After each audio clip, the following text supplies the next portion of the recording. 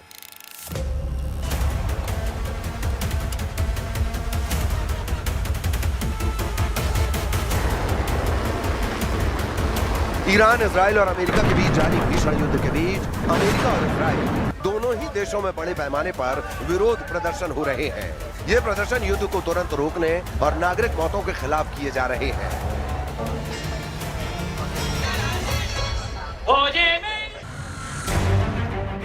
America और Europe में no Kings रैलियों के तहत लाखों लोगों ने राष्ट्रपति डोनाल्ड ट्रंप की नीतियों और ईरान युद्ध के खिलाफ प्रदर्शन किया।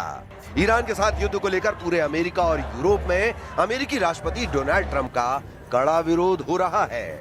नो किंग्स रैलियों में लाखों लोग इकट्ठा हुए और ट्रंप के उठाए गए कदमों का विरोध किया। मिनेसोटा इन प्रदर्शनों का मुख्य केंद्र रहा। सेंट पॉल में मिनेसोटा कैपिटल के लॉन और आसपास की सड़कों पर हजारों लोग कंधे से कंधा मिलाकर खड़े थे। कुछ लोगों के हाथों में अमेरिका के उल्टे झंडे थे, जो ऐतिहासिक रूप से संकट का संकेत माना जाता है। अमेरिका में इस समय नो किंग नाम से एक ऐतिहासिक विरोध प्रदर्शन चल रहा है, जो 28 मार्च से शुरू होकर आज पूरे देश में फैल गया है। अमेरिका के सभी 50 राज्यों में लगभग 3,300 से अधिक स्थानों पर रैलियां निकाली गई हैं। आयोजकों का दावा है कि यह अमेरिकी इतिहास का सबसे बड़ा एक दिवसीय राजनीतिक लामबंदी हो सकती है। प्रदर्शनकारी राष्ट्रपति ट्रंप की युद्ध नीतियों, तानाशाही रवैये और अप्रवासन के खिलाफ आईसीई की कार्रवाई का विरोध कर रहे हैं। No kings, no ICE, no war, यानी न कोई राजा, न कोई आइस, न कोई युद्ध, ये नारे ट्रंप के खिलाफ लग रहे हैं। मिनेसोटा में हुए प्रदर्शन में ब्रूस स्प्रिंगस्टीन और बर्नी सैंडर्स जैसी हस्तियां शामिल हुईं, जबकि वॉशिंगटन डीसी में लाखों लोगों ने व्हाइट हाउस के पास मार्च किया। अमेरिकी आयोजक का अनुमान है कि नो किंग्स रैलियों के पहले 2 दौर में जून में 50 लाख से ज्यादा और अक्टूबर में 70 लाख लोग शामिल हुए। इस हफ्ते उन्होंने पत्रकारों को बताया कि इस बार उन्हें 90 लाख लोगों के शामिल होने की उम्मीद है।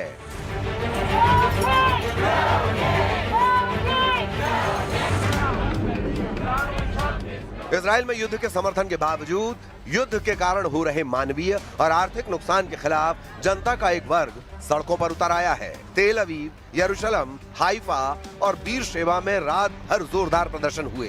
तेल अवीव और हाइफा में प्रदर्शनकारियों और सुरक्षा बलों के बीच तीखी झड़पें हुई। पुलिस ने अब तक 21 से अधिक प्रदर्शनकारियों को गिरफ्तार किया है।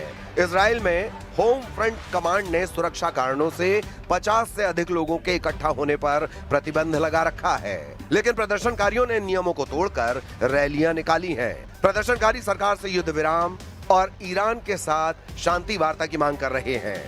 उनका कहना है कि ये युद्ध इजराइल की सुरक्षा से ज्यादा राजनीतिक हितों के लिए लड़ा जा रहा है। लंदन, पेरिस और बर्लिन में भी नो किंग आंदोलन के समर्थन में और ईरान युद्ध के विरोध में रैलियां देखी गई हैं।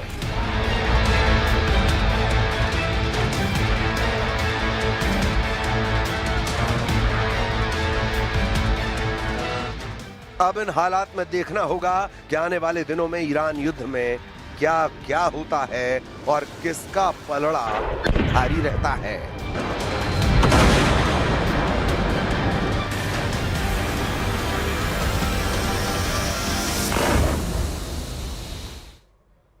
तो अमेरिका ने ईरान के अंदर ग्राउंड ऑपरेशन शुरू करने के सिग्नल दिए हैं।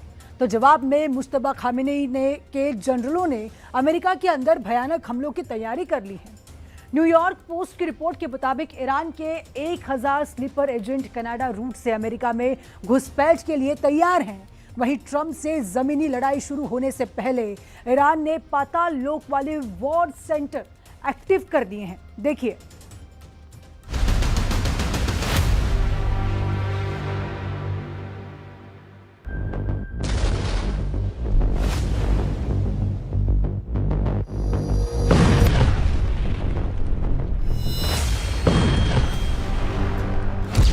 खामनेई के लड़ाकों ने संयुक्त अरब अमीरात के एल्यूमिनियम प्लांट को मिसाइल और ड्रोन से उड़ा दिया।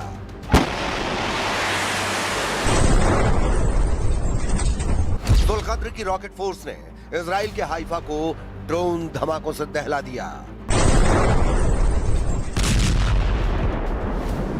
ईरान ने विक्ट्री, अरफजान और अल खार्ज में ट्रंप के एयर और ड्रोन अड्डों को फोड़ डाला।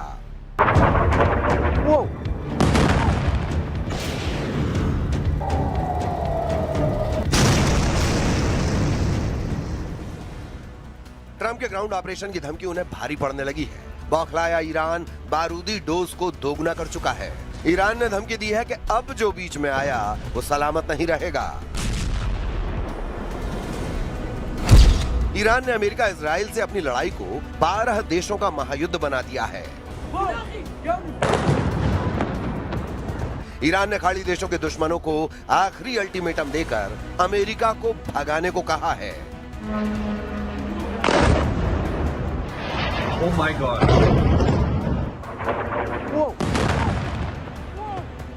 ईरान ने ऐलान कर दिया है कि अगर अमेरिका खाड़ी से नहीं भागा तो 7 अमीरात खाक कर डालेगा। ईरान ने धमकी दी है कि खाड़ी के बादशाहों, राजकुमारों और अमीरों को अब कोई नहीं बचा पाएगा।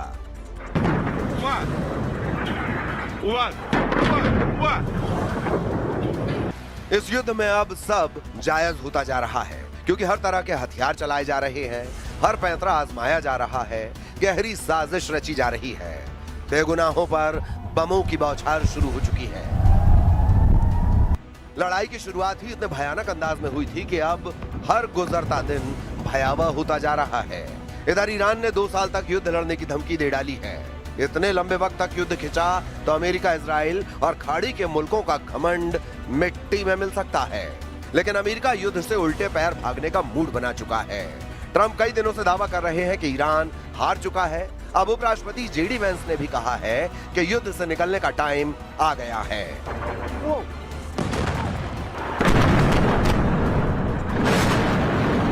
The president's going to keep at it for a little while longer to ensure that once we leave, we don't have to do this again for a very, very long time.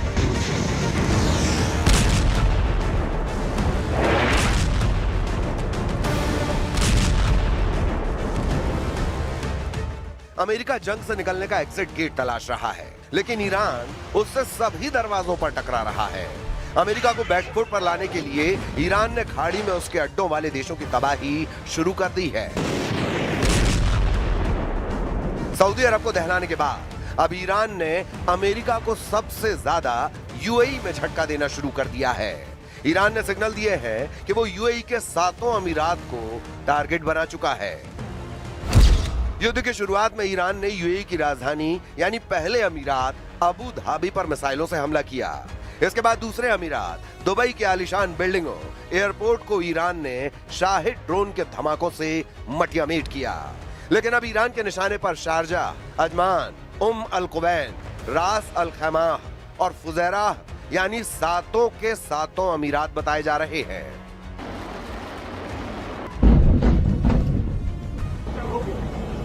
Iran को शक है कि उस पर जमीनी हमले की शुरुआत यूएई कर सकता है। ईरान के जनरल यूएई की ओर से जमीनी हमले किए जाने की खुफिया जानकारी मिलने के बाद से भड़के हुए हैं। इसके अलावा ईरान यूएई से अब्राहम अकॉर्ड की वजह से भी दुश्मनी मानता है। साल 2020 के अब्राहम समझौते के बाद से यूएई की इजराइल से करीबी बढ़ी है, जिससे ईरान संयुक्त अरब अमीरात से खार खाए बैठा हुआ है।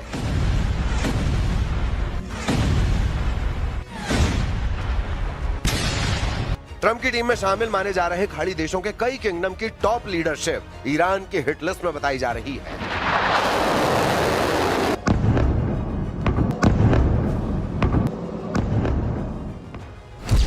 इसमें सबसे ऊपर सऊदी अरब के क्राउन प्रिंस मोहम्मद बिन सलमान हैं, क्योंकि सलमान पर ही ट्रंप को युद्ध के लिए भड़काने के आरोप लगे हैं। दूसरे नंबर पर संयुक्त अरब अमीरात के अमीर शेख मोहम्मद बिन जायद अल नाहयान हैं। ईरान के निशाने पर ओमान के सुल्तान हैथम बिन तारिक अल सईद भी माने जा रहे हैं। इनके बाद ईरान जिन्हें दुश्मनों की फहरिस्त में शामिल कर चुका है, वो कुवैत के अमीर शेख मिशाल अल अहमद अल जबर अल सबाह हैं। ईरान की मिसाइलें और ड्रोन्स ने पूरे अरब वर्ल्ड को वॉर जोन बना डाला है। सुपर पावर की सुप्रीमेसी को चैलेंज देकर ईरान ने खाड़ी देशों को खदेड़ कर मारा है। ग्राउंड ऑपरेशन की ताक में बैठा ईरान 2 साल तक युद्ध को ले जाने का बंदोबस्त कर चुका है। मीडिया रिपोर्ट्स के मुताबिक ईरान ने कुल मिसाइल भंडार का सिर्फ 1/3 अब तक इस्तेमाल किया है। ईरान के मिसाइल सिटी और अंडरग्राउंड नेटवर्क के युद्ध में इस्तेमाल की अब तक जरूरत नहीं महसूस हुई है, लेकिन जिस दिन ये सीक्रेट हथियार फटने लगेंगे तो सुपर पावर सन्न रह जाएगा। ईरान ने पाताल लोक में बनी अपनी मिसाइल सिटी का ट्रेलर रिलीज कर खलबली मचा दी है।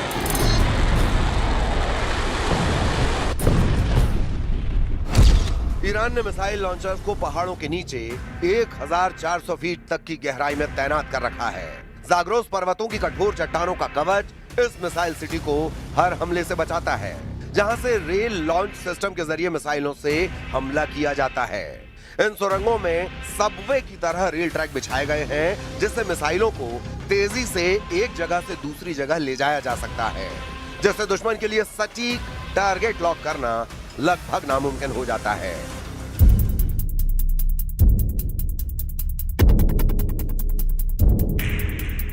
ईरान ने युद्ध के बीच मिसाइल सिस्टम को अलग अलग गुप्त ठिकानों पर फैला दिया है। यही वजह है कि अमेरिका और इजराइल को उन ठिकानों का पता लगाने में बड़ी मुश्किल आ रही है। ईरान के 4 हाईटेक बेस जिनकी लोकेशन से पर्दा उठाया गया है, उनके नाम ये हैं। यज़्द अंडरग्राउंड कॉम्प्लेक्स, जो लगभग 500 मीटर गहराई में बना हाईटेक बेस है। यहां से हाइपरसोनिक मिसाइल लॉन्च होती है। ये AI कनेक्टेड सिस्टम से लैस है। केश्म आइलैंड बेस, फारस की खाड़ी में मौजूद केश्म द्वीप नौसैनिक मिसाइलों और ड्रोन ऑपरेशन का एपिसेंटर बन चुका है, जिससे होर्मुज स्ट्रेट पर नजर रखी जा रही है। कोनेश कैनियन साइट, करमानशाह क्षेत्र में सुरंगों का जाल, जहां कयाम 1 और फतह जैसी मिसाइलें तैनात हैं। यहां से इजराइल और खाड़ी देशों पर कम समय में हमला किया जा रहा है। इमाम Javed base, mobile launcher system के लिए डेवलप किए गए इस बेस से मिसाइलों को ट्रक से सुरंगों तक और वॉर जोन तक ले जाया जा रहा है। ईरान के पास हथियारों की कोई कमी नहीं। ईरान के पास कई वॉर प्लान रेडी हैं। सबसे खौफनाक प्लान तो अमेरिका में घुसकर ट्रंप से बदला लेने का है। न्यूयॉर्क पोस्ट की रिपोर्ट के मुताबिक अमेरिका के पड़ोसी देश कनाडा में IRGC के करीब 1000 स्लीपर एजेंट मौजूद हैं। अमेरिकी खुफिया एजेंटों को इन स्लीपर एजेंट्स के बड़े हमलों का इनपुट मिला है। ईरान के एजेंट इमिग्रेशन और असाइलम सिस्टम के जरिए कनाडा पहुंचे हैं। कैनेडियन बॉर्डर सर्विस एजेंसी ने कनाडा में रह रहे 32 हाई रैंकिंग ईरानियन ऑफिशियल्स की पहचान भी कर ली है। अमेरिकी एजेंसी के मुताबिक इन एजेंट्स के एनक्रिप्टेड मैसेज में ऑपरेशनल ट्रिगर का सिग्नल मिला है। ईरान वजूद की जंग लड़ रहा है। जितने जोर हैं वो सब आजमाएगा, लेकिन युद्ध में ईरान अब तक अकेला है। ये पहलू बहुत भारी पड़ सकता है। जिस तरह इजराइल का पूरा फोकस ईरान के एटमी पावर को खत्म करने पर है, उससे ये साफ हो चुका है कि इजराइल अभी पूरी ताकत नहीं आजमा रहा है।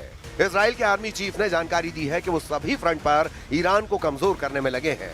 जैसे ही ये मिशन पूरा होगा, उसके बाद जूनियर खामेनेई का तख्ता पलट ऑपरेशन शुरू हो जाएगा। לגבי החות'ים, כפי שאמרתי קודם, הצטרפו למערכה. אנחנו נערכנו למלחמה רב חזיתית, גם עם החות'ים. אנחנו נדע להגן על אזרחי ישראל, וכפי שאמרתי קודם, אנחנו עושים, לא מדברים. इजराइल जानता है कि ईरान और उसके समर्थक लड़ाका फोर्स कभी सरेंडर के लिए तैयार नहीं होगी। ट्रंप को भी यकीन होने लगा है कि युद्ध को खत्म कर होने वाले नुकसान से बचा जाए।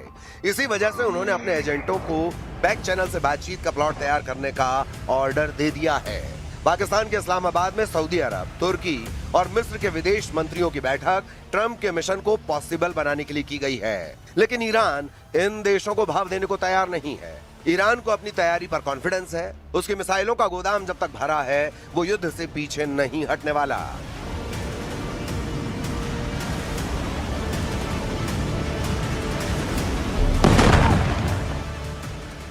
इजराइल पर हुए हमलों में जिन मिसाइलों ने तबाही मचाई है, उनकी लिस्ट देख लीजिए, क्योंकि यही अब तक नेतन्याहू के लिए सबसे बड़ी परेशानी बनी है। इनमें सबसे खतरनाक फताह-1 और खैबर शिखर मिसाइल शामिल हैं। इसमें कद्र और इमाद मिसाइल भी शामिल हैं। फताह हाइपरसोनिक मिसाइल की रेंज 1400 किलोमीटर है। खैबर शिकन मिसाइल की रेंज 1450 किलोमीटर है। कद्र मिसाइल की रेंज 2000 किलोमीटर तक है और इमाद की रेंज 1700 किलोमीटर है। ये सभी मिसाइल इजराइल के खिलाफ ऑपरेशन में दागी जा रही हैं। तेल अवीव से लेकर हाइफा और अशदोद से लेकर बीर शीबा और शेफाल जैसे छोटे शहरों पर भी इन्हीं मिसाइलों से हमले हुए हैं। इसीलिए ईरान के कमांडर जो वार्निंग दे रहे हैं, उसे इजराइल बिल्कुल भी हल्के में नहीं ले सकता। ईरान के मिसाइल गोदाम लगातार एक्टिव हैं, उसके लॉन्च पैड लगातार रीलोड किए जा रहे हैं। इनमें सबसे ज्यादा खतरनाक है ईरान की फताह मिसाइल।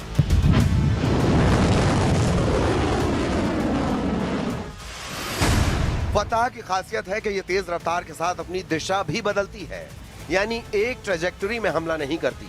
ये पृथ्वी के वायुमंडल के अंदर और बाहर सभी दिशाओं से गुजर सकती है और जब टारगेट पर हमला करती है तो इसकी रफ्तार इतनी ज्यादा होती है कि दुश्मन का इसे देखना भी मुश्किल है। ये बात नेतन्याहू बहुत अच्छे तरह से जानते हैं। ऐसे में इजराइल में अगला कहां धमाका होगा, कौन सी मिसाइल कहां गिरेगी, इसे लेकर इजराइल के मिसाइल ट्रैकिंग रडार सिस्टम काफी प्रेशर में है। इन सब में खास है अमेरिका का थर्ड मिसाइल डिफेंस सिस्टम, जो पूरे इजराइल को बचाने के लिए तैनात किया गया है। थर्ड 200 किलोमीटर की दूरी तक दुश्मन की किसी भी मिसाइल को मार सकता है। ये 150 किलोमीटर की ऊंचाई तक किसी भी मिसाइल को इंटरसेप्ट कर सकता है। अमेरिका के पास थर्ड की 7 बैटरियां हैं। एक बैटरी में 6 ट्रक माउंटेड लॉन्चर होते हैं। दुश्मन की मिसाइल को रोकने के लिए थर्ड सिस्टम के एक लॉन्चर से एक बार में 8 मिसाइल दागी जा सकती है, यानी पूरी बैटरी में कुल 48 इंटरसेप्टर मिसाइल होती हैं। इसे ऑपरेट करने के लिए 95 सैनिकों की जरूरत होती है।